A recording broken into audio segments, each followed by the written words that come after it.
Guys, आपकी जो कहानी है ये हिंदुस्तान की सबसे हाउटेड रेलवे स्टेशन की। रेलवे जोन में 11 रेलवे स्टेशन ऐसा है जिसे ऑफिशियल रेलवे ने खुद इस बात को क्लेम करता है कि ऐसे 11 हाउंटेड रेलवे स्टेशन है, जिनमें से आज जिसकी मैं बात कर रहा हूं ये सबसे हाउंटेड स्टोरी है रेलवे स्टेशन की। ये पश्चिम बंगाल से 260 किलोमीटर दूरी पे बेगुन कोडार की है।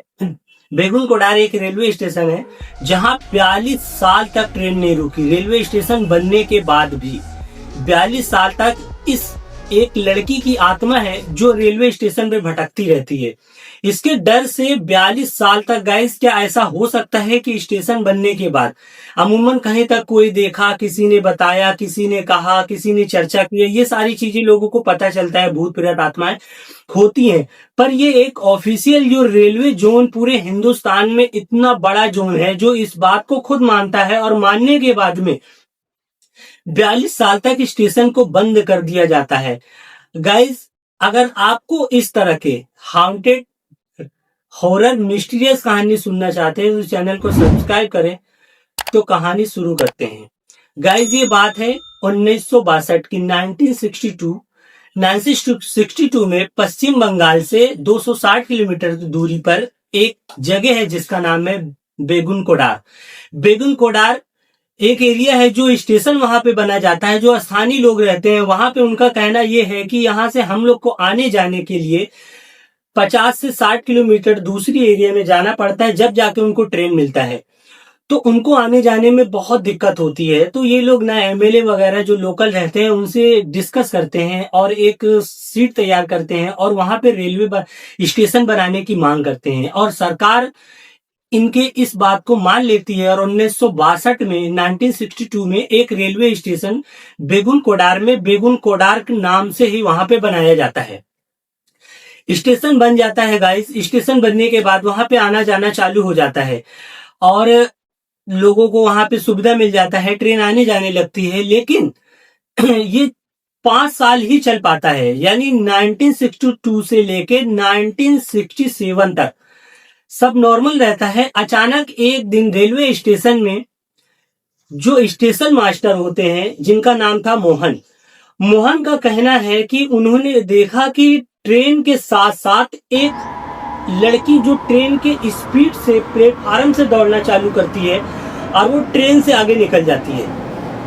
अब ये वो देख के परेशान हो जाते हैं कि ये क्या माजरा था। नेक्स्ट डे वो देखते हैं स्टेशन मास्टर, क्योंकि बहुत बड़ा स्टेशन नहीं था, आउटर से थोड़ा से पहले एक पेड़ था, उस पेड़ पे वो लड़की लाल साड़ी में वहां पे पेड़ के ऊपर बैठी थी। ये घबरा जाते हैं, डर जाते हैं कि ये क्या माजरा है।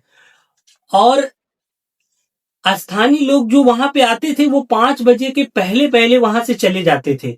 और ये जो घटना होती थी 5 बजे के बाद, जब वहां पे लोकल लोगों से वो जानकारी लेते हैं, पूछते हैं, तो वो लोग कहते हैं कि कुछ दिन पहले यहाँ पे एक लड़की थी जो ट्रेन हादसे में ट्रेन से कट के उसकी मौत हो गई है। यहाँ पे रात में लोग इसलिए नहीं रुकते हैं कि 5 बजे के बाद उसकी जो आत्मा है वो भटकती है। अब ये जो स्टेशन मास्टर मोहन थे, इन चीजों में विश्वास नहीं करते थे, लेकिन जब वो देखते हैं ये सारी चीजें उनके साथ होती है, एक दिन अचानक वो ये देखते हैं कि ट्रेन आ रही है। ट्रेन के साथ वो दौड़ते दौड़ते इतनी तेज दौड़ के निकलती है कि वो ट्रेन के आगे चली जाती है और ट्रेन पीछे रह जाता है और ट्रेन के आगे जाके वो नाचने लगती है, फिर अचानक से गायब हो जाती है। ये सारी चीजें उनको बहुत परेशान कर रही थी, और इतना परेशान कर रही थी कि उनके दिमाग में यही सब ख्याल आने लगा। और स्थानीय लोग जो है ना, बताते हैं कि वो लोग भी देखते हैं ये सारी चीजें, वो लोग वहां पे देखते हैं, इसलिए 5 बजे के पहले पहले चले जाते हैं। वो एक लेटर लिखते हैं ऑफिशियल रेलवे जोन को और वहां से नौकरी छोड़ने के लिए मना करते हैं। ये सारी बातें चल ही रही होती है कि अचानक उनकी तबीयत खराब होती है और वो छुट्टी लेके घर चले जाते हैं। गाइस, वो जब घर चले जाते हैं कुछ दिन के बाद में खबर आती है कि मोहन की मौत हो जाती है। अब वहां पे दूसरे को बुलाया जाता है, स्टेशन मास्टर को। अब वो ये सारी चीजें देखता है, उसके साथ भी यही घटना हो रही है। अब वो वहां पे इसलिए नहीं रुकता है, वो सरकार को ये कहता है कि मैं यहाँ पे नौकरी इसलिए नहीं करूंगा कि मैं भी वो सारी चीजें देख रहा हूँ। और जो टीसी टिकट कलेक्टर थे, जो टिकट बांटने वाले, विंडो पे बैठने वाले, प्लेटफॉर्म पे जो झंडी दिखाने वाली, वो सारे डर जाते हैं और वो सब ये मना करते हैं। एक एक करके सब काम छोड़ने लगते हैं। और ये मोहन की बातें, जो नया स्टेशन मास्टर थे, ये बातें उनको पता थी कि इसकी वजह से वो मर जाते हैं। और ये सारी चीजें ये ट्रेन पे, ट्रैक पे उस लड़की की आत्मा को ये भी देख लेते हैं और इनकी भी तबीयत खराब हो जाती है और ये भी छुट्टी लेके चले जाते हैं। हालांकि इनकी मौत तो नहीं होती है, लेकिन इनकी तबीयत खराब हो जाती है। उस डरावना चेहरे को देख के स्टेशन पे लोग आना जाना बंद कर दिए, मजबूर हो जाते हैं। मजबूर होने के बाद में रेलवे ने एक डिसीजन लिया कि इस स्टेशन को, जब वहां पे कोई काम करने को ही नहीं तैयार है, तो क्या करेगा कोई स्टेशन पे आने को। और ये हादसा धीरे धीरे बढ़ते जा रहा है, तो यहाँ तक कि जो स्थानीय लोग थे आसपास के आने वाले, वो दिक्कत उठा लेते थे। वो दूसरी जगह जाके 50 किलोमीटर से ट्रेन को पकड़ लेते थे, लेकिन इस स्टेशन पे आने से मना कर दिए। रेलवे ने मजबूर होके जब स्टेशन पे सब आना जाना बंद कर दिए गाइस, तो इस रेलवे स्टेशन को 1962 में चालू होने के बाद 1967 में 5 साल के अंदर बंद कर दिया जाता है। और ये सारी चीजें होती रहती है, उसके आत्माएं वहां पे भटकती रहती है। और वहां पे ट्रेन जब आने लगता था, जब ये स्टेशन बंद हो गया, ट्रेन वहां रुकना बंद कर दिया। कुछ ड्राइवरों ने खुद बोला कि मैंने खुद देखा है। जो ड्राइवर थे, पायलट, लोको पायलट होते हैं, जो वहां से गुजरते थे, वो खुद बोला कि मैंने खुद देखा है कि वो ट्रेन से रेस लगाती हो जैसे। और कुछ दूर ट्रेन के साथ स्पीड से आगे जाने के बाद में ट्रेन के सामने आ जाती थी। जब वो खुश रहती तो ट्रैक पे ही नाचने लगती थी। और जब ट्रेन उसके ऊपर यानी वहां से गुजरती थी, वो अचानक से गायब हो जाती थी। ये सारी चीजें सुनने के बाद में रेलवे ने उस स्टेशन को बंद कर दिया। बंद करने के बाद गाइस क्या होता है कि वहां पे जो है ट्रेन आना बंद हो जाता है। 1967 की बात है। फिर अचानक से समय बीतता जाता है, चलता जाता है, और धीरे धीरे करके 10 साल, 15 साल, 20 साल, 30 साल, इतने समय गुजर गए हैं। अब जो नई पीढ़ी थी उनको दिक्कत होने लगी और अब वो जवान हो चुके थे, बच्चे जो थे वो बड़े हो गए हैं। और उस बीच में लोको पायलट का कहना ये है कि अब जो ट्रेनें रोकना रहता है तो वो रुकती नहीं है। वो स्टेशन आने से पहले अगर ट्रेन 50 की स्पीड में है, तो लोको पायलट स्टेशन बेगुन कोडार आने से पहले उसकी स्पीड 70 से 80 कर देता, यानी 20-30 किलोमीटर प्रति घंटे की स्पीड को और बढ़ा दिया जाता था। और ऐसे ही चलता था ताकि जितनी जल्दी हो सके ये स्टेशन को स्किप कर दिया जाए। और ऐसे करते करते इतना समय हो जाता है, तो फिर से वहां के लोकल एमएलए, स्थानीय लोग एक टीम बनाते हैं और स्टेशन को दोबारा रीओपन करने की मांग करते हैं। उस बीच में लालू भी रेलवे मंत्री बनते हैं, वो भी कोशिश करते हैं पर नहीं हो पाता है। समय बीतता जाता है, तो वहां की जो पश्चिम बंगाल की रेलवे मिनिस्टर बनती हैं कुछ दिन के बाद, ममता बनर्जी। ममता बनर्जी क्योंकि वहां के थी और उनको उस एरिया के बारे में सारी चीजें पता थी और वो लोग वहां के जानते थे, और इत्तेफाक से वो जो है वहां की रेलवे मिनिस्टर बन जाती हैं। तो लोकल एमएलए और बहुत सारे लोगों ने मिलके वहां पे अप्लाई करते हैं उसको रीओपन करने के लिए। ये सारी चीजें देखती हैं, स्टेटमेंट देखती हैं, तो वहां से एक टीम तैयार करती हैं पश्चिम बंगाल से 11 लोगों की।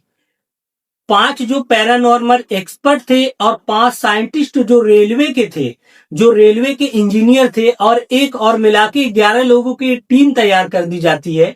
लेकिन ये करने से पहले इसको टूरिज्म का, जो पर्यटक हैं इनके लिए एक कमाने का एक जरिया बना दिया जाता है। जो वेस्ट बंगाल स्टेशन पे आते थे टूरिस्ट, उनको ये कहा जाता था कि हमारे यहाँ पे एक भूतिया रेलवे स्टेशन है, मैं आप लोग को चलो दिखाता हूँ। गाइड उनको लेके जाते थे, अच्छा खासा चार्ज करते थे, और वो दूर दूर से दिन में दिखा के, बता के और वापस लेके चले जाते थे। ये सारी बातें रेलवे को पता चलता है और ये कमाई का एक जरिया भी बन जाता है। जो फॉरेनर आते हैं उनको तो घूमने के लिए स्पॉट चाहिए, तो जो वहां पे टूरिस्ट को गाइड करते थे, जो उनको लेके आते थे और उससे अच्छा खासा पैसा कमाते थे। जब ममता बनर्जी के पास ये सारी चीजें जाती है, वो पढ़ती हैं और इसको रीओपन करने के लिए बोला जाता है, वो पढ़ती हैं, तो एक पैरानॉर्मल एक्सपर्ट, साइंटिस्ट और ऐसे मिला के 11 लोगों की टीम भेजा जाता है। वो लोग दिन में स्टेशन में आते हैं। आने के बाद में उस स्टेशन पे स्थानीय लोगों के आसपास गांव में जाते हैं, पूरी जानकारी लेते हैं। तो लोग इतना ज्यादा डरे होते, ये कहते हैं कि अगर आप लोगों को जिंदा रहना है तो आप लोग शाम होने से पहले यहां से चले जाओ। जो कि वो रेलवे जोन की तरफ से ऑफिशियल आए थे और उनको ये पता लगाना था कि यहाँ पे सच में पैरानॉर्मल एक्टिविटीज, जो हाउंटेड ये जो घटनाएं होती है, सच है या ये एक अफवाह है। इनको ये जानकारी लेना था, क्योंकि रेलवे के तरफ से इनको बोला गया था इस स्टेशन को रीओपन करने के लिए। तो ये चैलेंजिंग था और स्थानीय लोग, गांव के लोग ये कहते कि आप लोग यहाँ शाम होने से पहले चले जाओ। पर ये तो आए थे ऑफिशियल, तो ये कैसे जाते। तो ये लोग अपनी टीम बना के थोड़ी थोड़ी दूर पे, थोड़ी थोड़ी जगह पे, स्टेशन में, स्टेशन रूम में, स्टेशन मास्टर के रूम में, टिकट विंडो पे, सारी जगह प्लेटफार्म पे बैठ जाते हैं, रात बिताते हैं, कैमरे की निगरानी, सारी चीजें करते हैं। इनको ऐसा कुछ भी दिखाई नहीं देता है। रात के समय में बगल में एक पेड़ था, पेड़ के नीचे एक कुआं था। रात को इनको वहां पे कुछ हलचल महसूस होता है कि लाइट के जरिए, टॉर्च के जरिए ये लोग वहां पे देखते हैं तो पानी में जो स्नेक होता है, सांप था, वो उनको दिखाई देता है।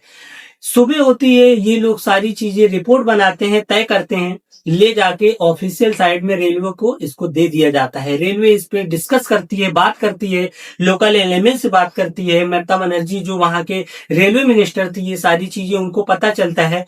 तो फाइनली इनको उस स्टेशन को रीओपन करने का दे दिया था। गाइस 42 साल तक 1962 से लेके 2009 को सितंबर में फर्स्ट रांची हटिया एक्सप्रेस को हरी झंडी मिलती है कि इस पे चलाया जाए।